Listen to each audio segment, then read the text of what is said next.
Bismillahirrahmanirrahim.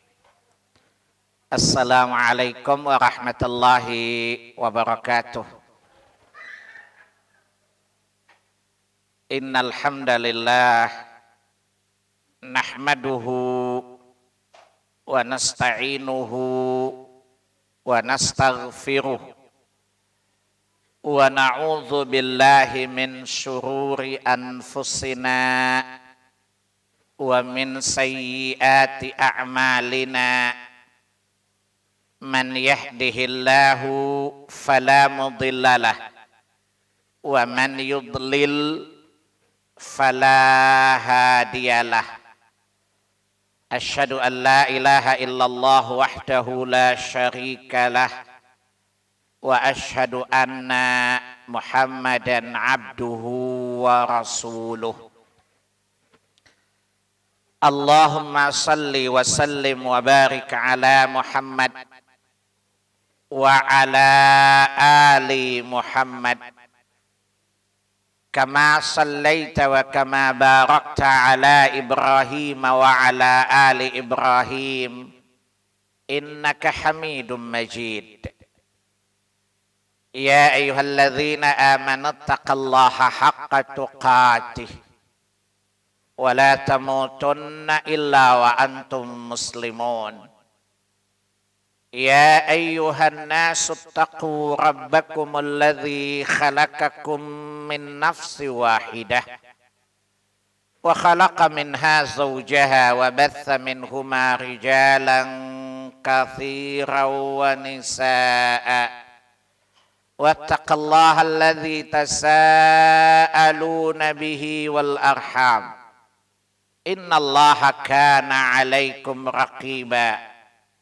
Ya ayyuhalladzina amanu taqullaha wa qulu qawlan sadida yuslih lakum a'malakum wa yaghfir lakum dhunubakum wa may yuti'illaha wa rasulahu faqad faza fawzan 'azima.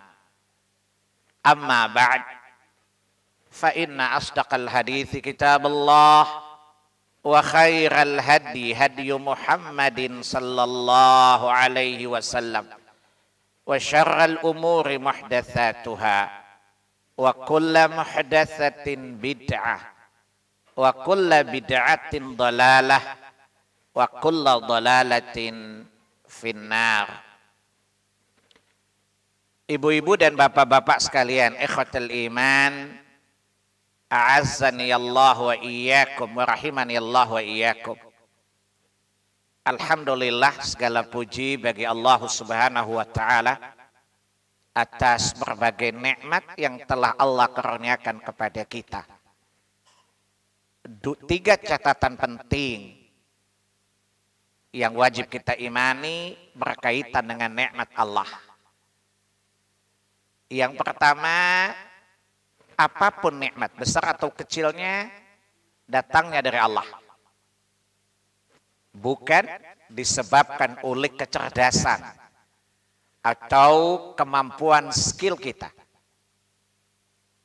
Tetapi apa yang ibu peroleh dari nikmat itu merupakan jatah yang sudah Allah siapkan untuk ibu atau untuk bapak. Karena itu Allah meyakinkan kita di surat 16, surat An-Nahl, surat 16, surat An-Nahl ayat yang ke-53. Wa ma bikum min ni'matin faminallah. Apa saja nikmat yang ada pada kalian itu faminallah, maka datangnya dari Allah Subhanahu wa taala. Itu yang pertama diimani. Ya, jangan sampai ibu memakai logika yang saya namakan logika karunism. Karun, dia mengatakan bahwa apa yang dia miliki itu karena skillnya, karena kecerdasannya, karena kemampuan. Bisa ibu lihat pernyataan Fir'aun di surat 28 Al-Qasas ayat yang ke-78. Kemudian catatan yang kedua berkaitan dengan nikmat, bahwa nikmat itu secara global tidak bisa diperinci. Maaf saya ulang, jumlah nikmat tidak dapat diperinci. Tapi global nikmat itu ada dua. Nikmat zahir dan nikmat batin. Coba lihat, ibu lihat ada dua ayat yang sama. Ya. Surat 14, surat Ibrahim ayat 34. Dan surat 16 An-Nahl ayat 18. Saya bacakan lafaz yang ada pada surat 16. Surat An-Nahl ayat 18. In ta'uddu ni'matallahi la tuhsuha. Innallaha ghafurur rahim. Jika kalian menghitung nikmat Allah, niscaya kalian tidak akan mampu menghitungnya sampai bilangan terakhir. Artinya nikmat Allah itu tidak dapat diperinci oleh siapapun juga.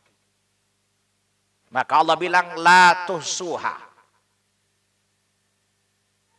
Tetapi nikmat secara global itu dua. Nikmat lahir dan nikmat batin. Kalau tidak dirasakan oleh lahir, ya dirasakan oleh batin. Nikmat ada yang terjangkau oleh indera, ada tidak terjangkau oleh indera kita. Ya. Lihat surat 31. Surat Luqman ayat yang ke-20. Surat 31 Luqman ayat yang ke-20. Ibu-ibu saya ngajar ya, saya bukan ceramah ya. Jadi saya diktekan ibu. Ya. Sebab pengalaman saya, hampir semua ibu-ibu tuh rajin catat tapi nggak ingat. Betul ya? Ilmunya di catatan, belum pindah ke ingatan. Jangan tersinggung ya, jangan ada dusta di antara kita. Nah, ini riset yang saya lakukan. Kalau gratis tidak mau ceramah, saya mau ngajar. Sehingga saya mendiktikan kalimat per kalimat. Biar sedikit tapi membekas. Daripada banyak tapi menguap. Setuju? Karena saya guru bukan penceramah. Saya ulangi surat 31 Luqman ayat yang ke-20. Jadi kalau saya bilang surat kadang-kadang carinya suka kelewat ya. Lebih bagus kalau saya sebutkan nomor suratnya, itu lebih mudah dicari. Baik, di surat 31 Luqman ayat yang ke-20 Allah katakan, alam tarau annallaha sakhalakum ma fis samawati wa ma fil ard wa asbaga alaikum ni'amahu adh-dhahirata wa batinah wa minan nasi mayujadilu fillahi bighairi ilmin wala hudan wala kitabim munir. Ayat itu terdiri dari 3 kalimat ya. Lihat kalimat yang kedua, wa asbaga alaikum ni'amahu adh-dhahirata wa batinah. Dan dia Allah telah menyempurnakan untuk kalian nikmatnya, lahirnya dan batinnya. Dan nikmat terbesar, nikmat batin adalah agama. Paham? Jadi kalau kita ditanya nikmat apa yang paling agung dari semua nikmat? Jawabannya nikmat din, nikmat agama.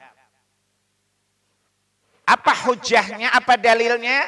Surat 5 ayat 3 di baris yang ke-8. Perhatikan kata Allah di surat 5 Al-Maidah ayat 3 di baris yang ke-8, al-yauma akmaltu lakum dinakum wa atmamtu alaikum ni'mati wa raditu lakumul islam madina. Perhatikan ayat kalimat wa atmamtu alaikum ni'mati. Kata Allah apa? Ketika Allah menyatakan telah sempurnanya agama, Allah mengatakan wa atmamtu alaikum ni'mati. Berarti telah sempurna pula nikmat-nikmat Allah itu. Berarti agama adalah salah satu dari nikmat-nikmat Allah tadi. Faham?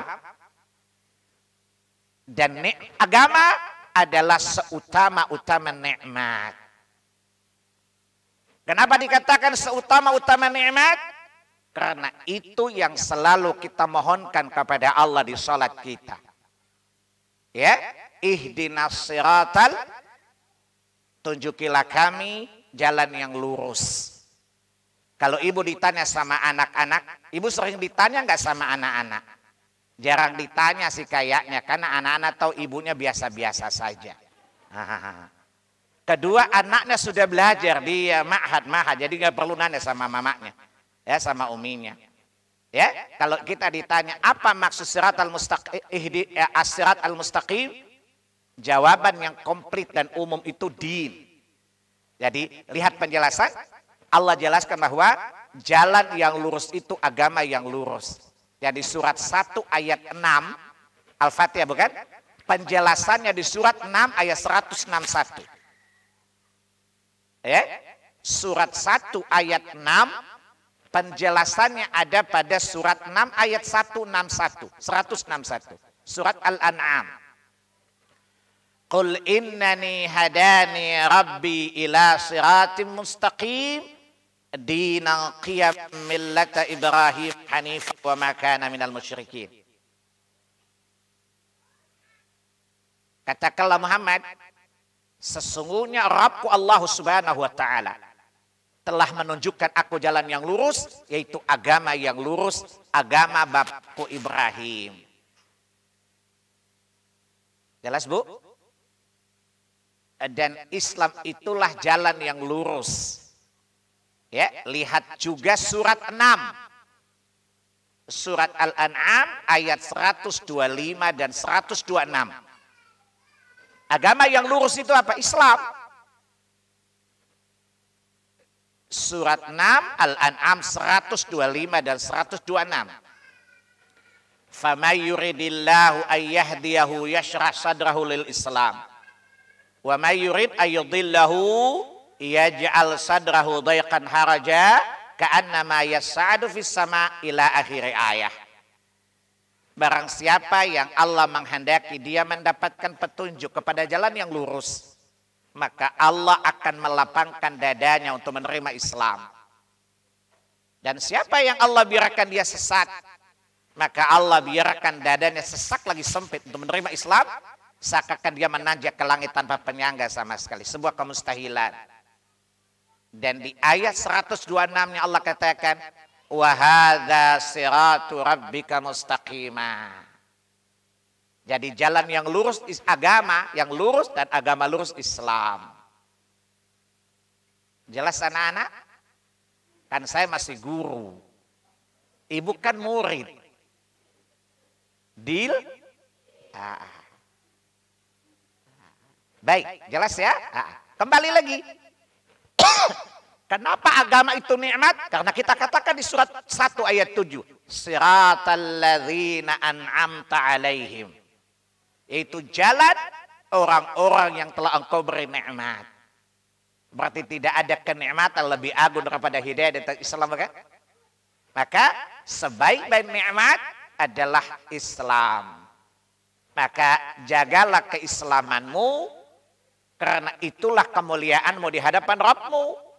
Maka berkali-kali Allah mengatakan di Quran, salah satunya surat 2 Al-Baqarah ayat 132, wasiat Ibrahim alaihissalatu wassalam kepada anak keturunannya, innallaha astafa lakumuddin fala tamutunna illa wa antum muslimun.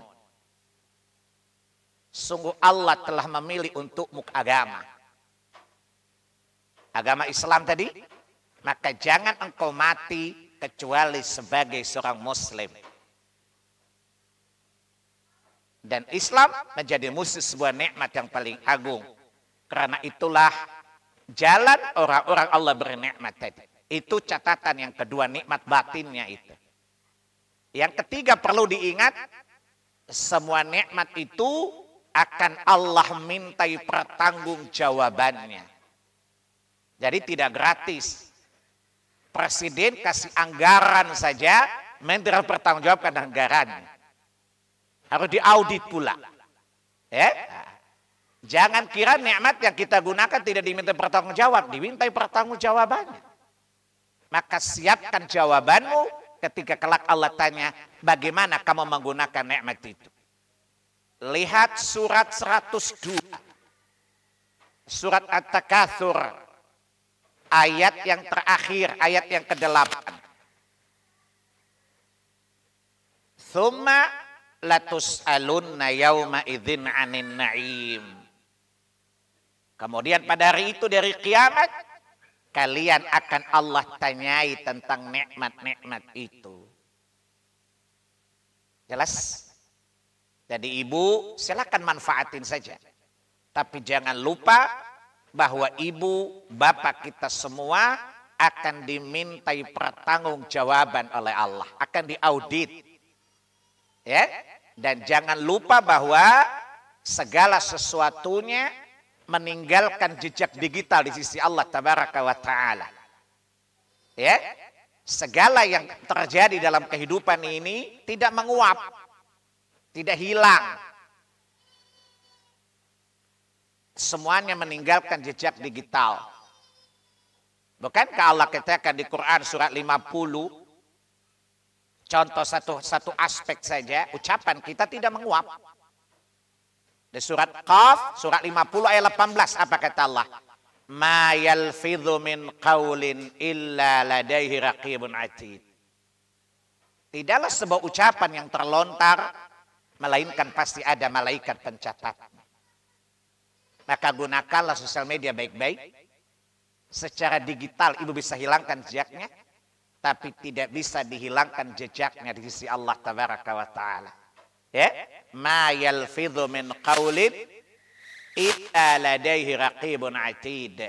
Ya, setiap ucapan yang terlontar itu pasti ada malaikat pencatatnya.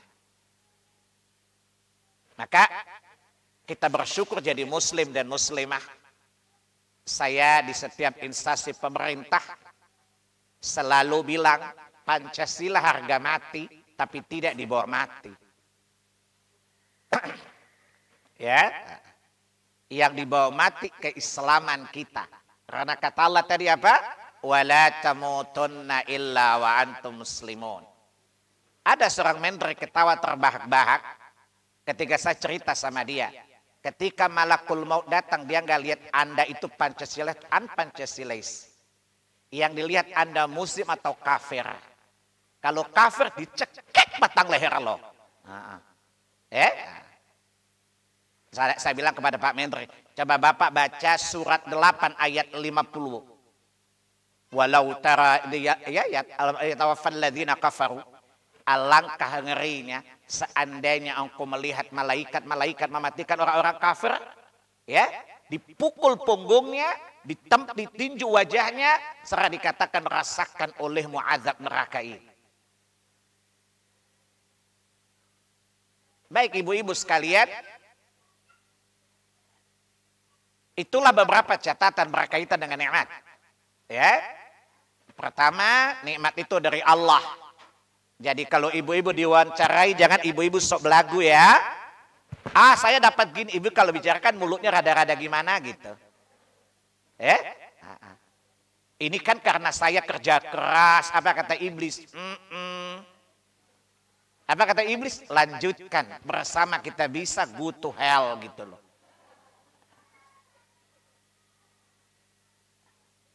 Baik. Salawat serta salam atas qudwah hasanah kita Rasulullah sallallahu alaihi wasallam. Tidak ada orang yang layak diteladani melebihi beliau. Tidak ada satu manusia pun direkomendasikan Allah dari langit untuk diteladani. Kehebatan para kiai langitan itu kan cerita santrinya, bukan persaksian Allah Tabaraka wa Ta'ala. Tetapi Allah bersaksi dari atas langit. Tidak ada orang yang paling mulia akhlaknya melebihi beliau.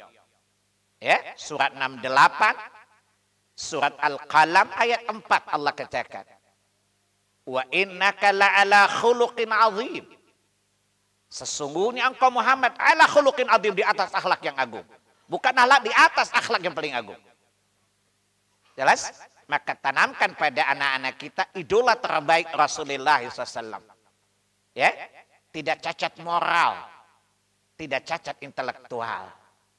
Manusia paling tinggi moralitasnya dan paling kuat intelektualitasnya. Tidak sekolah, tapi bisa merubah dunia dengan wahyu Allah Tabaraka wa Ta'ala.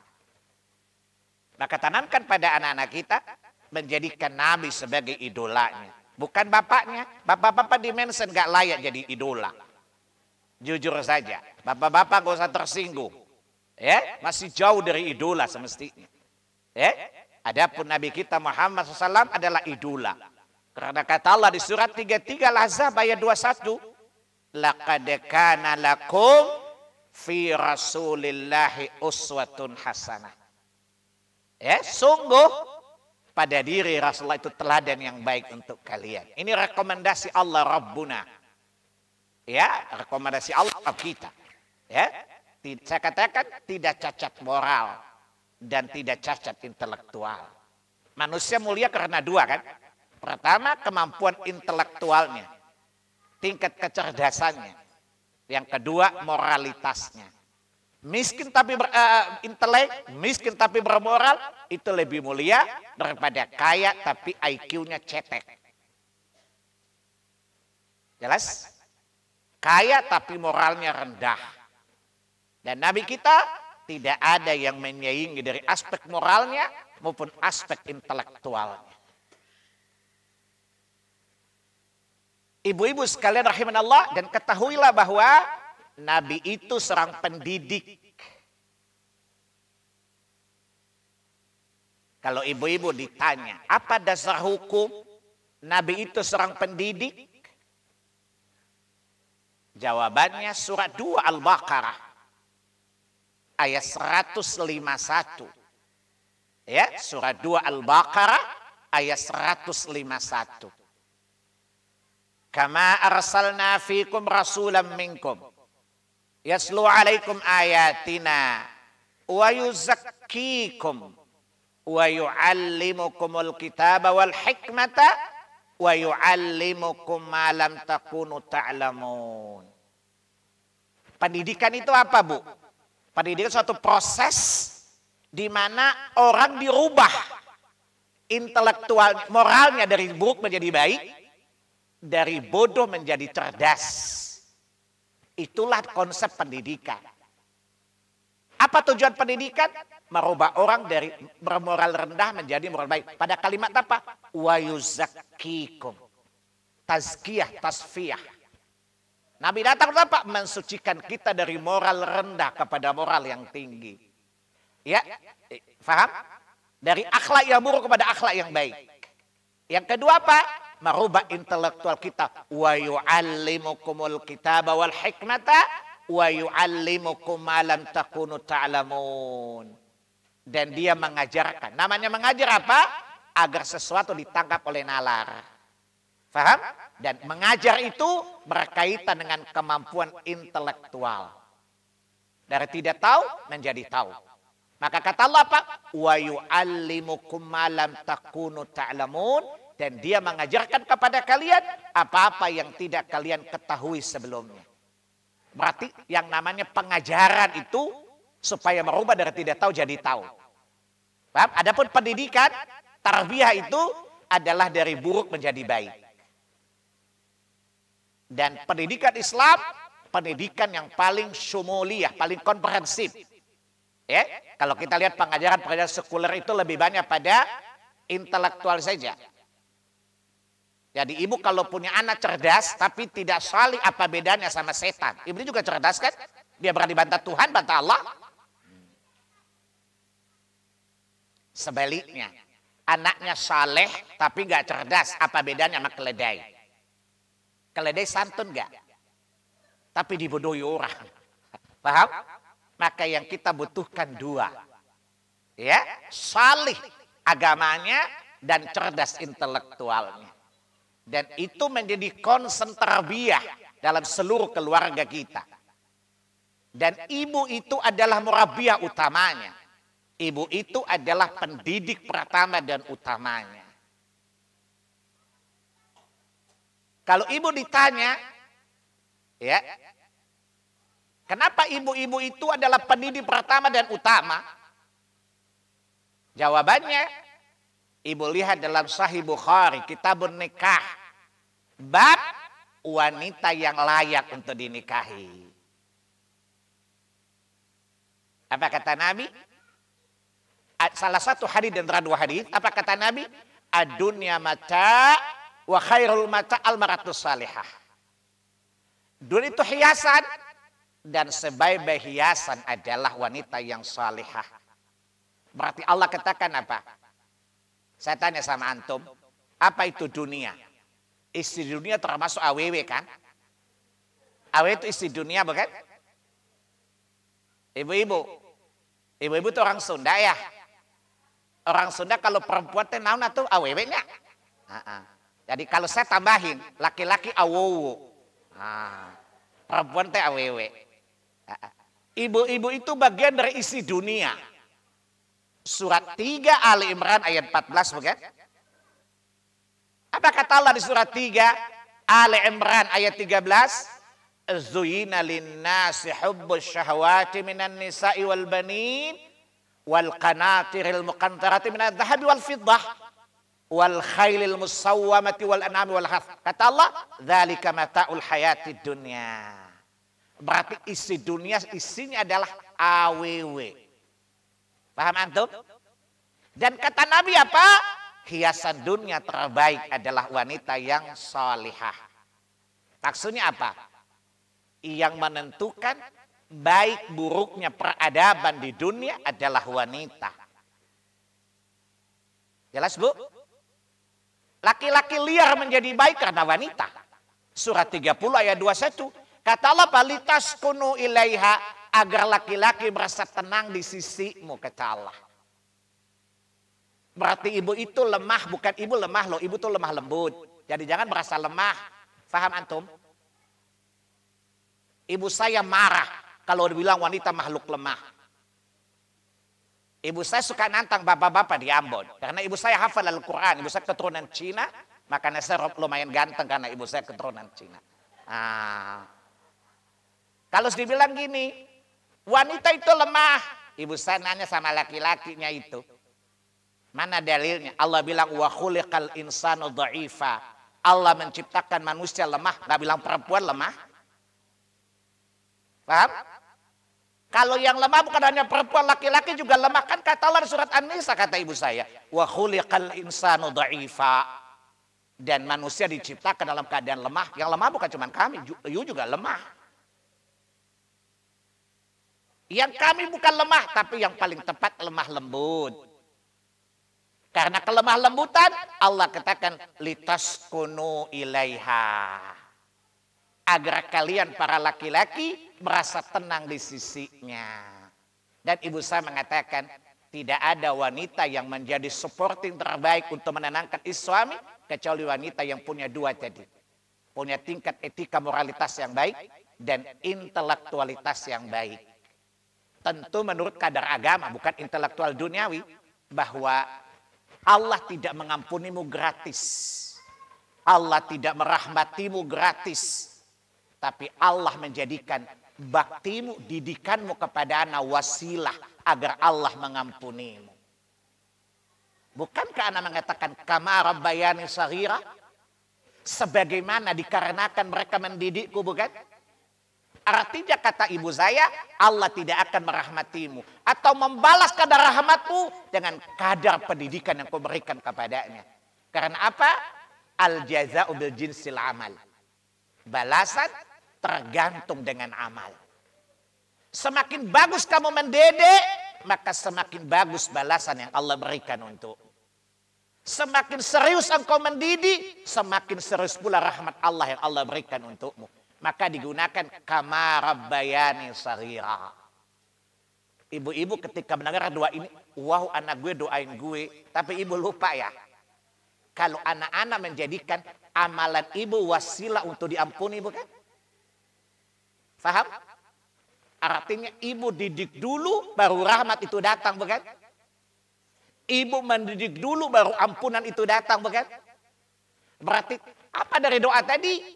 Allah mengingatkan para orang tua bahwa kalau kamu ingin mendapatkan rahmatku melalui doa anakmu, ingin mendapatkan ampunanku dari doa anakmu, maka didiklah dia sebaik-baiknya. Karena dengan upayamu itu, ikhtiarmu itu merupakan wasilah sebagaimana 3 pemuda di gua berwasilah dengan amal salih mereka, bukan? Paham? Masih ingat 3 pemuda di gua berwasilah dengan amal salih mereka? Maka anak-anak menjadikan amal salihmu mendidik sebagai wasilah agar Allah mengampuni dan merahmatimu. Jelas ibu-ibu? Jadi jangan dengan bangga sekali, tapi ibu lupa kalau di sana ada tanggung jawab. Paham? Kenapa? Saya ulangi, anak-anak menjadikan amal salih ibu mendidik, amal salih bapak sebagai wasilah, bukan? Agar Allah berkenan merahmatimu, agar Allah berkenan mengampunimu, maka tugas ibu untuk mendapat rahmat Allah dari anak-anak mesti serius mendidik, bukan? Paham ibu-ibu? Jadi di sana bukan sekedar doa, tapi di sana adalah sebuah pesan Allah bahwa engkau dirahmati tergantung kualitas didikanmu. Engkau diampuni tergantung tingkat kualitas pendidikan yang kau berikan pada anakmu. Karena apa tadi? Innal jazaa'a bil jinsil amal. Paham? Balasan itu ya tergantung dengan amal. Kalau ibu mendidiknya baik, dapat hasilnya baik. Kalau kesalahan anak ibu cum laude, ibu dapat cum laude. Kalau kesana summa cum laude, ibu pasti dapat summa mumtaz dan semacamnya dan semacamnya. Itu pesan dari doa tadi. Intinya apa saya ulangi? Allah menjadikan amal salih para ibu sebagai wasilah dalam doa anak-anak itu. Apa amal salihnya? Mendidik dengan baik. Nah, ibu-ibu, saya ngomong kecepatan enggak? Pas ya? Karena saya orang ambon, atau ngomongnya cepat memang. Jelas ya? Bagaimana agar kita bisa memberikan pendidikan yang baik? Ada beberapa prinsip yang tertanam dulu, ada di spirit utama dulu. Pertama apa? 1, anak itu adalah amanah sekaligus ujian. Anak itu amanah Allah sekaligus ujian buat ibu. Bu, coba lihat. Amanah itu ada 2 loh. Orang diberi amanah oleh Allah itu 2, Bu. Pertama, amanah yang tidak pernah diminta. Ada orang, contoh, ada pegawai negeri, contoh ya, dia berkarir sebagaimana prosedur yang jelas, kemudian dia ditunjuk menjadi pejabat. Dia nggak pernah ingin jadi pejabat. Dia dapat amanah, tapi tanpa diminta, bukan?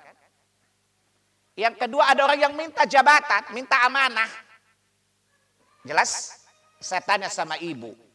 Kalau kedua-duanya sama-sama khianati amanah, mana yang besar dosanya, Bu? Yang diberi tanpa diminta atau yang mendapatkan karena meminta? Yang paling kurang ajar yang minta tapi khianat, kan? Nah, saya tanya sama ibu. Ibu punya anak itu dikasih tanpa minta atau ibu minta? Nah, jadi intinya gini. Anak itu gak pernah menjadi ibu itu pilihan. Menjadi anak gak pilihan loh. Anak juga gak tahu punya ibu kayak Allah. Paham? Ibu kan berdoa kepada Allah. Rabbi habli min ladunka dzurriyyah, bukan? Ibu dan obsesi kalau nikah mesti punya anak, kan? Berarti ibu itu dapat amanah atau ibu yang minta amanah? Nah, sadar loh. Artinya konsekuensinya berat kalau dikhianati. Paham? Saya kasih contoh gini, ilustrasinya gini. Ibu pengen punya anak. Untung tidak ada tanya jawab antara kita dengan Allah. Coba Allah bilang. Anti tahu nggak?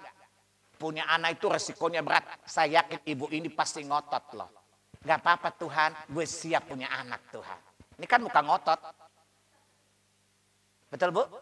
Coba kalau dulu ada tanya jawab antara kita dengan Allah. Allah tanya, kamu siap? Punya anak itu tanggungannya berat. Saya yakin ibu tidak nolak punya anak, bukan? Ibu pasti tetap pengen punya anak, kan? Makanya salah. Saya pernah, dulu saya SMA nih. Saya punya teman tanya sama teman lain. Lu udah nikah, kok belum punya anak? Emang lu gak bikin anak? Saya karena sejak kecil terbiasa berpikir dengan Quran, karena bapak ibu saya hafal Quran, maka saya hafal termasuk nomor-nomor dari ibu saya. Saya keblak kepalanya, gila loh, pakai bahasa Ambon, tapi jangan pakai bahasa Ambon, nanti kedengarannya lucu. Kira-kira bahasa orang Jakarta, saya bilang gila loh, anak itu nggak bisa dibikin. Anak itu Allah yang kasih. Emang lu pikir lu tuh mesin cetak, bego lo? Kata dia, emang dari dulu orang suka bilang bikin anak. Itu bahasa fasik, saya bilang. Kan Allah bilang di surat 42. Ayat 49-50 kan? Apa kata Allah? Yahabu liman yasha'u inatha. Allah itu memberi anak perempuan kepada siapa yang Allah kehendaki. Ya? Allah beri anak laki-laki kepada siapa yang Allah kehendaki. Allah jadikan mandul siapa yang kehendaki. Maka tergantung Allah, bukan lo buat. Emang itu adonan kue yang dibuat, bego lo? Saya lalu bilang gini, saya cerita ke ibu saya. Itu ngawur tuh orang ngomong. Apa kata ibu saya? Itulah kalau anak tidak dinas Quran dan Sunnah, ya otaknya seperti itu. Ya? Jadi anak itu bukan dibuat, Bu. Anak itu diberi Allah. Faham? Surat berapa tadi? 42 ayat 49-50. Berarti ketika Allah beri ibu anak laki perempuan, ya diterima aja. Nggak usah ngotot. Faham? Ya. Ada kawan saya. Ustadz, saya pengen punya anak perempuan tapi dapatnya laki-laki terus. Saya pengen anak laki-laki. Saya bilang, lu belajar dari kata orang Medan, sudah menumpang melotot kentut pula, kau kurang ajar kali kau kata anak Medan. Dikasih terimalah, ngapain ngotot. Yang jadi persoalan adalah kamu bukan bangga punya anak atau punya anak, tapi itu punya laki-laki perempuan. Tapi yakinlah dia amanah Tuhanmu. Dan apa kata Allah di surat An-Nisa ayat 48? Innallaha ya'muru an tu'addul amanati ila ahliha. Dan sungguh Allah memerintahkan kalian untuk memenuhi amanah kepada yang berhak untuk menerima amanah itu. Maka anak punya hak, penuhilah itu.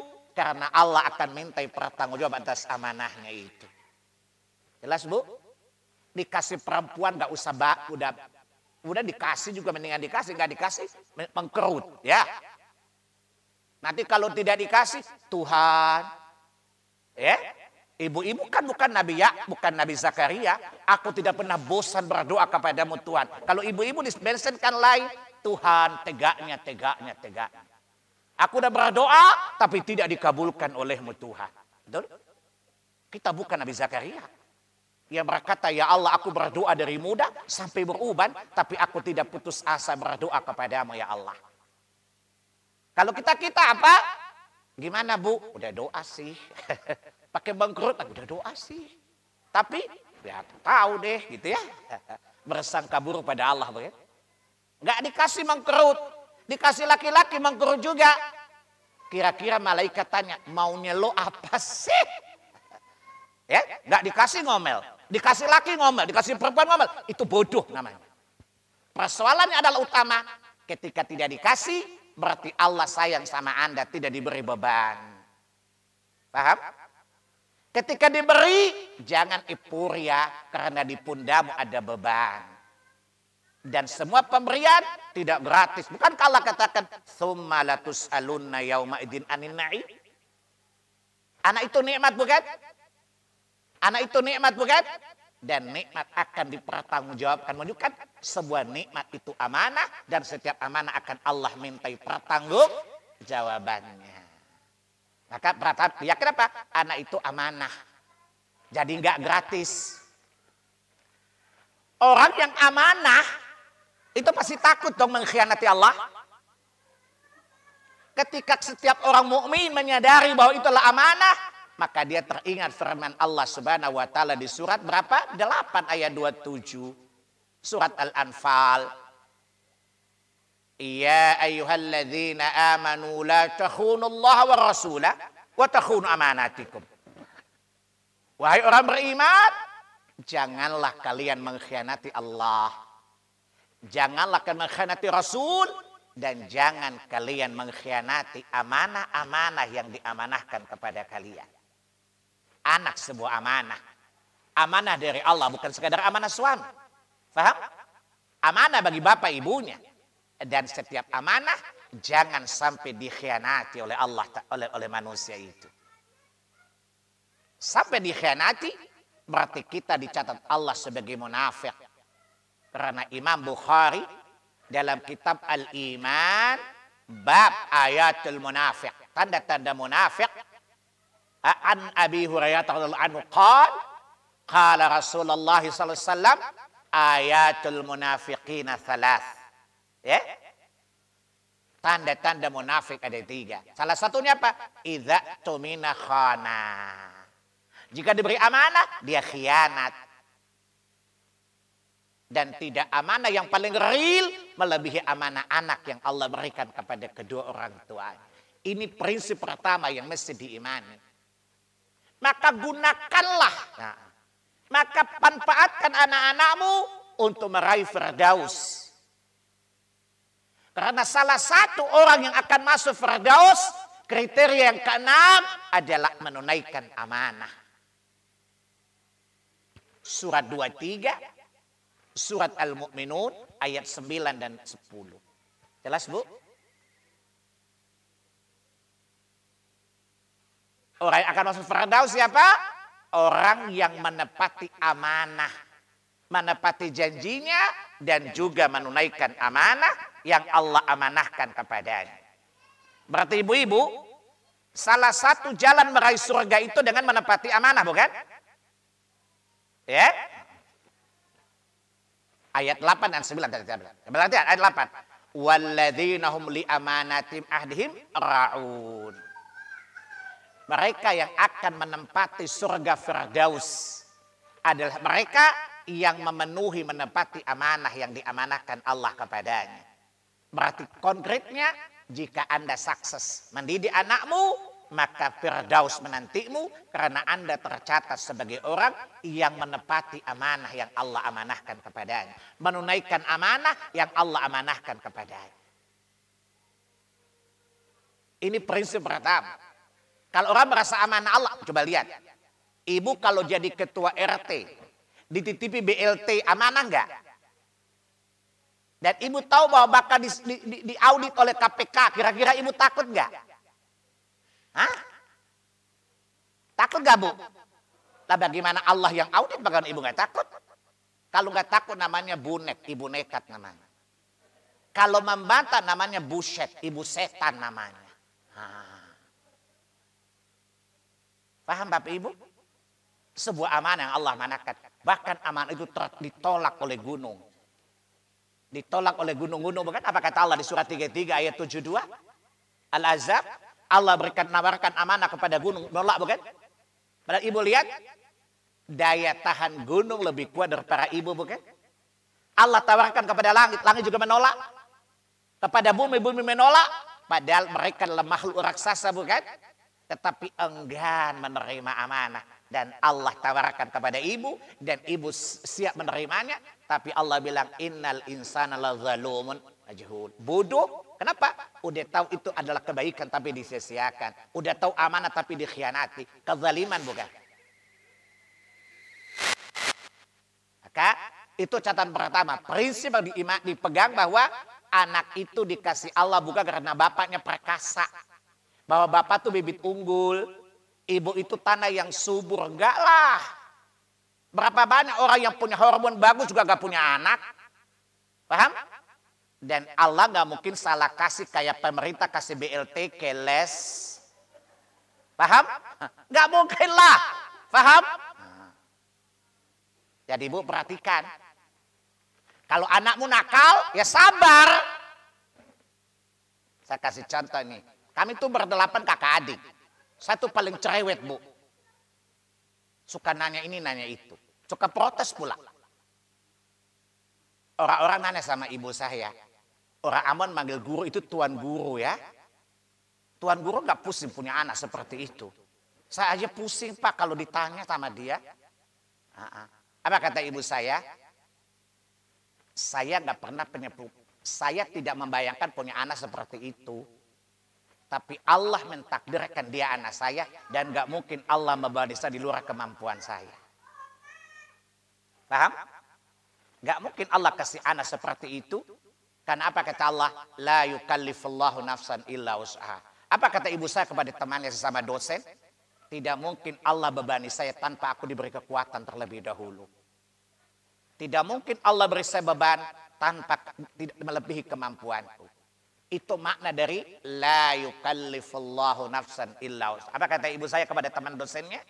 Tidak mungkin Allah bebani sebelum Allah beri saya kemampuan terlebih dahulu. Allah Maha tahu kadar kemampuan saya sekian dan Allah pasti kasih. Beban itu tidak melebihi kemampuan. Oleh karena saya suka ngeluh, pusing gue punya anak kayak gitu. Untung si anak nggak jawab, Bu, untung dulu nggak ada deal-dealan. Kalau deal, gue nggak pilih lo jadi mama gue. Jangan mengeluh, dia amanah Allah dan Allah tidak salah kasih amanah. Paham? Kalau Anda mengatakan saya capek ngurusin anak, Anda mengatakan Tuhan betapa tidak bijaksananya engkau kasih anak seperti ini. Sadar nggak ucapan ibu? Jangan mengeluh karena Allah tidak salah kasih amanah. Paham? Aduh capek deh ngurusin anak capek. Artinya apa? Betapa tidak bijaksananya Tuhan bukan? Betapa tidak menepati janjinya Allah bukan? Dia mengatakan la yukallifullahu nafsan illa wus'aha, tapi aku dikasih beban yang memberatkan aku. Artinya kita mendustakan Allah bukan ketika berkeluh.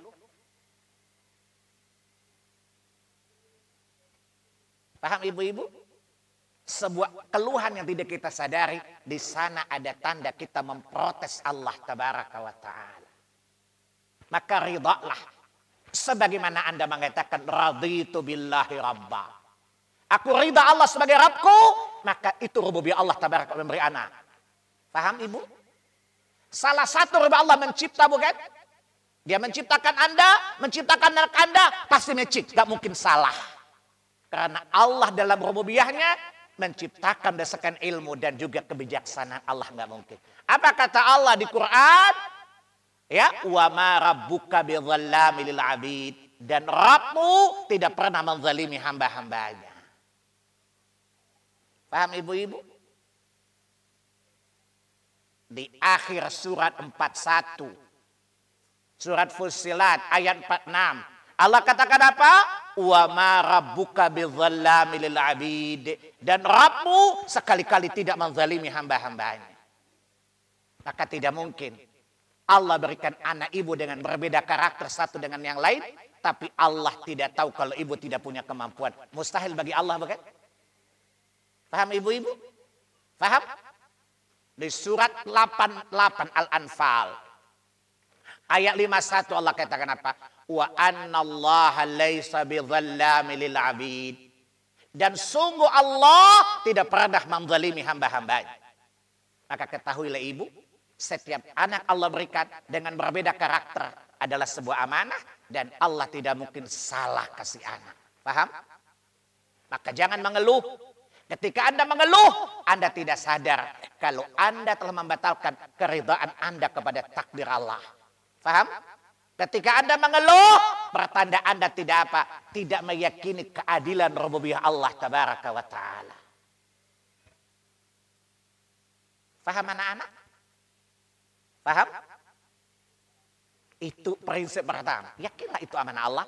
Dan Allah tidak salah kasih amanah. Seperti Anda salah pilih gubernur. Paham? Setelah pilih kecewa kan? Baru ketahuan bodohnya apa jadi gubernur atau presiden kan? Arab kalian tidak mungkin seperti itu.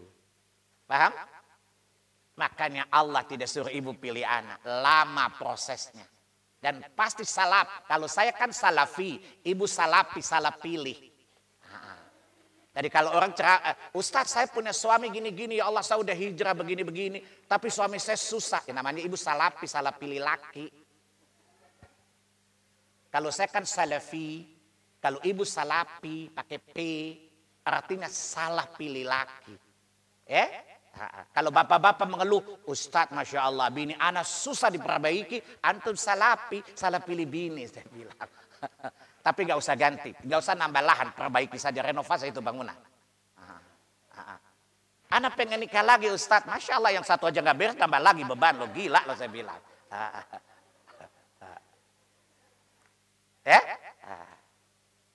Kan bapak-bapak suka gitu, jalan pintas bukan?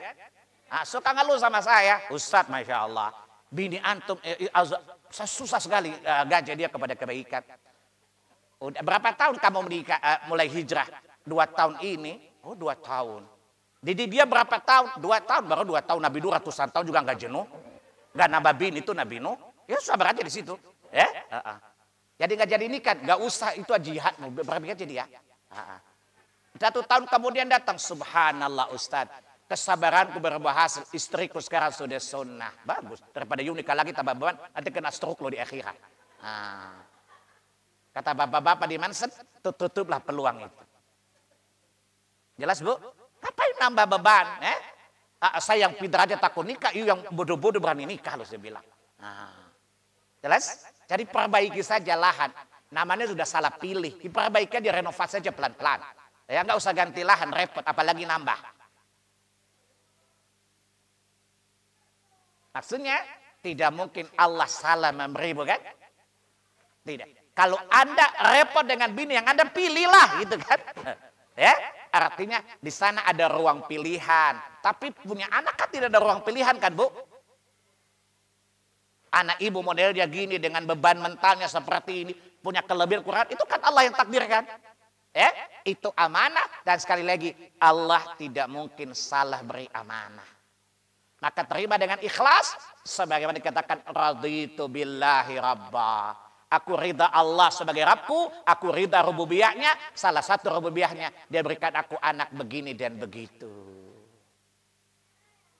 Sampai di sini jelas gak Bu? Dan ketahuilah, bila ibu sukses melakukan amanah, salah satu pintu Firdaus bisa ibu masuk kita. Paham? Surat 23, surat Al-Mu'minun, ayat yang ke-8 tadi. Ya? Itu kan ayat 1 sampai 2, ayat 11 kan? Ya? Di ayat 10, ulaikal warithun alladzina yarithuna al-firdausa hum fiha khalidun. Yang masuk firdaus apa? Yang ke-8 tadi, ya. Orang yang selalu menunaikan amanah yang diamanahkan kepadanya.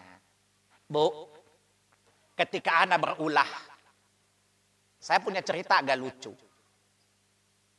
Bapak saya itu jadi ustadz atau jadi guru untuk umat banyak. Jadi ibu saya bilang gini ke kami, kita bagi-bagi job description. Bapak mau ngurusin umat, saya ngurusin anak-anak. Saya kan suka bawel, enggak. Sama kali sama papaku saja. Kata ibuku apa? Duduk karena aku ini masuk surga luas engkau. Duduk sini. Masa bapak mudah pahala semua saya enggak? Yang benar dong. Yang capek saya, yang ngandung saya, kenapa dia masuk surga sendirian? Jelas ya? Kata ibu saya, betapa tidak adilnya kamu nak. Yang capek saya, yang susah saya, kok dia dapat pahala semua, betapa zalimnya engkau kepada aku. Duduk di sini nak, supaya kelak Allah bertanya kepadamu. Sambil dia menitikkan air matanya. Dari siapa engkau menang engkau? Aku sebagai Rabbmu? Aku ingin engkau menjawab, dari ibuku. Hujah bagiku di hadapan Tuhan, aku orang yang amanah. Dari siapa engkau membaca kitabku? Dari ibuku. Aku memiliki 2 hujah di hadapan Allah, aku orang yang amanah. Dari siapa engkau belajar beribadah menyembahku? Aku ingin kau jawab, ayahku, sesudah itu ibu. Aku ingin engkau menyebutkan aku di hadapan Tuhanku, karena engkau saksi bagiku di hadapan Tuhanku, aku orang tua yang amanah di hadapannya. Kenapa? Aku tidak ingin berlama-lama bertanggung jawab atas amanah yang berat ini. Maka mudahkan aku agar aku bisa menunaikan amanahku di hadapan Rabbku nantinya ketika berdiri di mahsyar. Saya lalu menghafal Quran, belajar. Ketika saya udah punya uang, saya itu sudah punya uang sejak SD, Bu. Di SD, saya punya tabungan sudah 15 juta. Di tahun 70-an, bayangkan. Dulu saya suka bikin karikatur, saya kirim ke koran, dan saya dapatkan. Salah satu karikatur saya cerita tentang Firaun dan Iblis. Judulnya, Andaikan Iblis Bisa Ngomong. Nah, saya bikin lelucon, yang kemudian jadi heboh se-Ambon. Firaun mengatakan dirinya Tuhan yang Maha Tinggi, maka pingsanlah Iblis.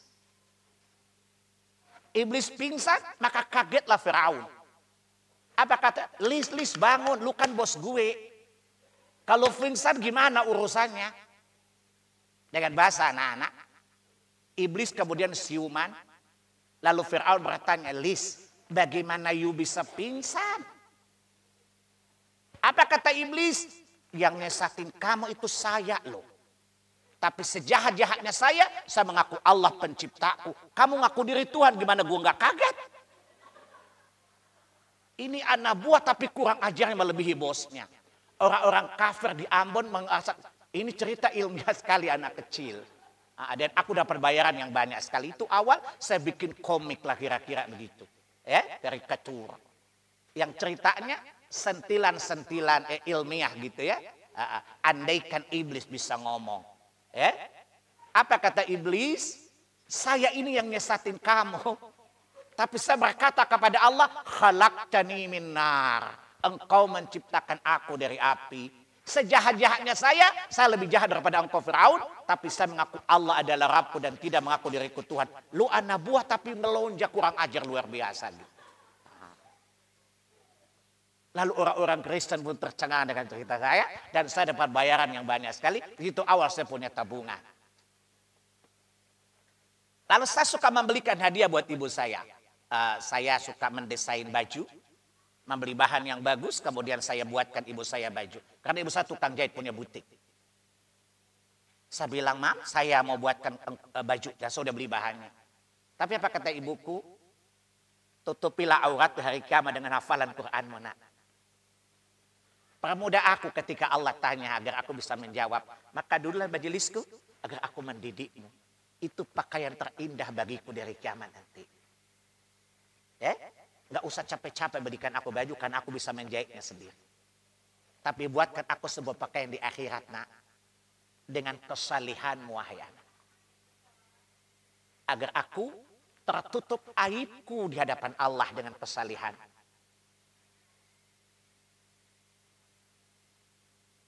Kenapa kata ibu saya pengen jadi komisaris, nak.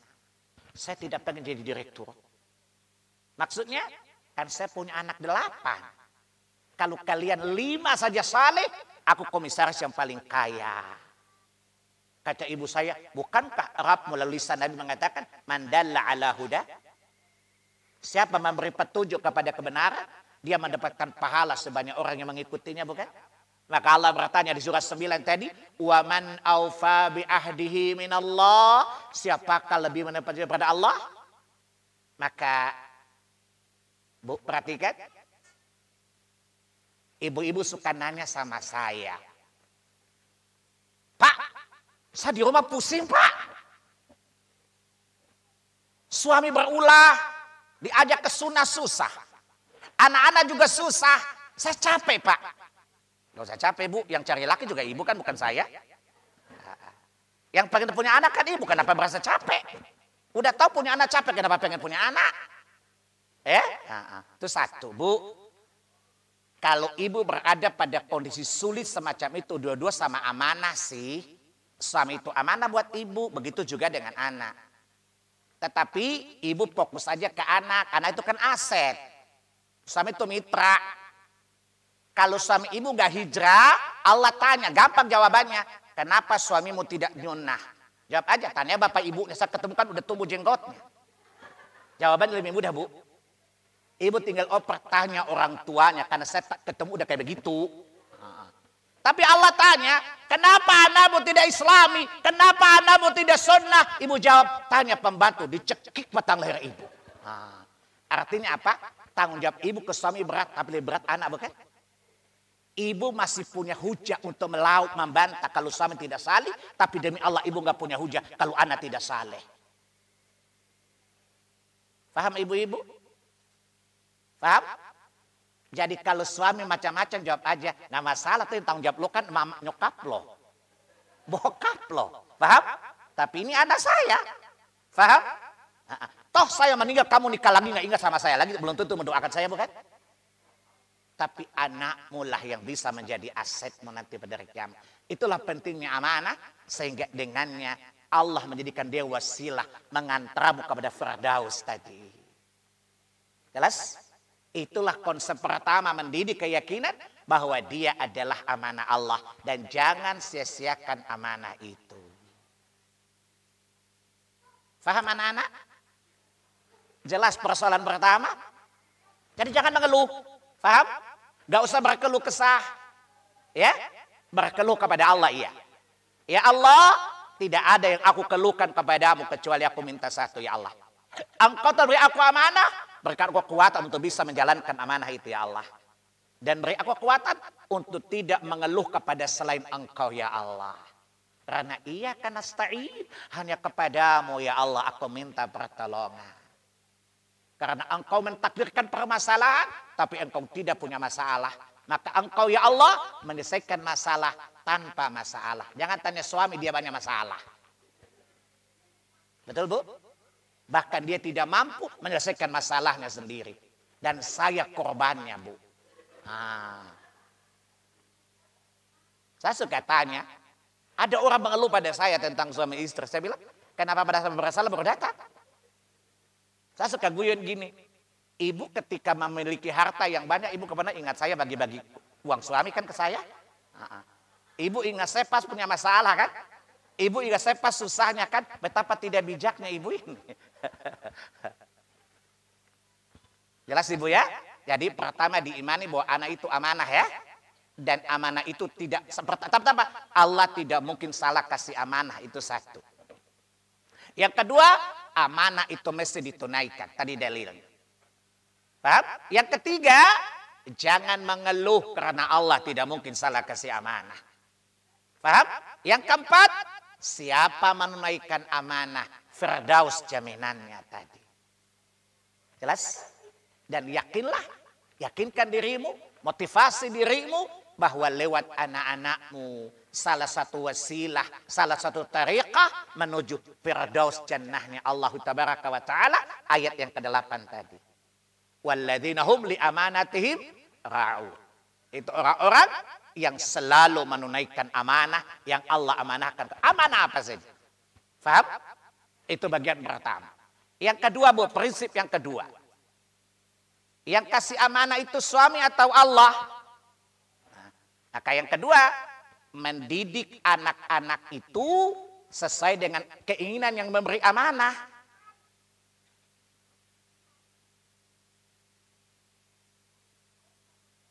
Bu, saya ulang, yang kasih amanah siapa? Yang menilai kinerja ibu siapa?